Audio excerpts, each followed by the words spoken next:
midowga Yurub waa lagu dhagan yahay oo moogtahay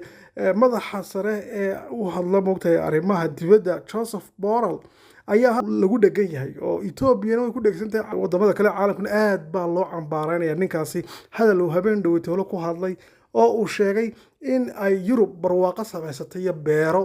caalamka kalena u jaahiliin yihiin oo duurka ay ku jiraan reer duureed ay yihiin buu yiri jungle life bay ku nool yihiin buu yiri caalamkii kale anaguna barwaaqo samaysanay buu yiri iyo moogtahay beeraley iyo barwaaqo aynu kobcinay oo moogtahay hadaynu nahay reer Yurub barwaaqo aynu samaysanay buu yiri caalamkii kale jungle life-ka ku noolaa ee moogtahay reer duureedka ahaa ayaa haatan is cunaya haddii aynaan wuxuu yiri dadkaasi haddaba halka ay joogaan aynaan ugu tagin oo moogtahay dagaalada dhex maraya sida isku cunayaan aynaan kala qaban baritoola dhulkan iyo barwaaqadan iyo beerahan aynu haddii aynu Yurub nahay aynu samaysanay buu yiri ayay inoogu iman doonaan ayna cuni doonaan marka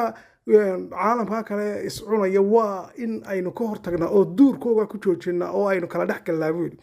marka hadalka sidaas uu hadlay isagu marka hadal wuxuu ka socday baa la soo karaa uu leeyahay dagaalada ka dhacaya caalamka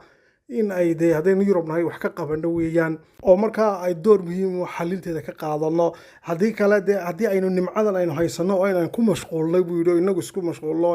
aynu raahno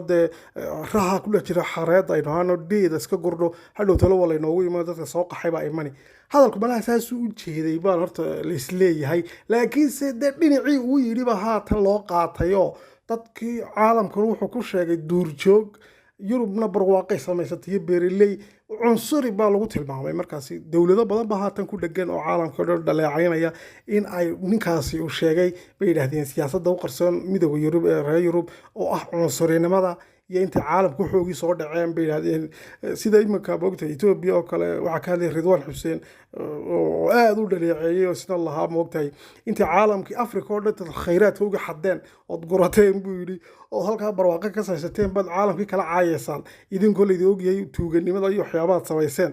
يعني روش كوكلات باي يقولون لا عينيا أو حي شيء يعني مركا إنه يهين ده يوروبيان كتوق عالم كصعد عاي أو سكستها هاتو نيجي والجودة كي تشوف بورا لها وحللي مركا عنصري بعطاي هذا كين سعودي تيد ما يهين أو موقتها عنصر النما يلي مكان ميدو يجرب عمبارين كل بكلا كل بي نيجا ماذا حارمة دي بدو قابل أو سكستها هاتين بدأ يحدين ميدو يجرب يا مريكا كوهاتري يقولنا تلابين كقاد الهين حكومة إثيوبيا أي قرشين يا بلدي شركة الباب بدو حريه بنا ميدو يجرب هاتين كلام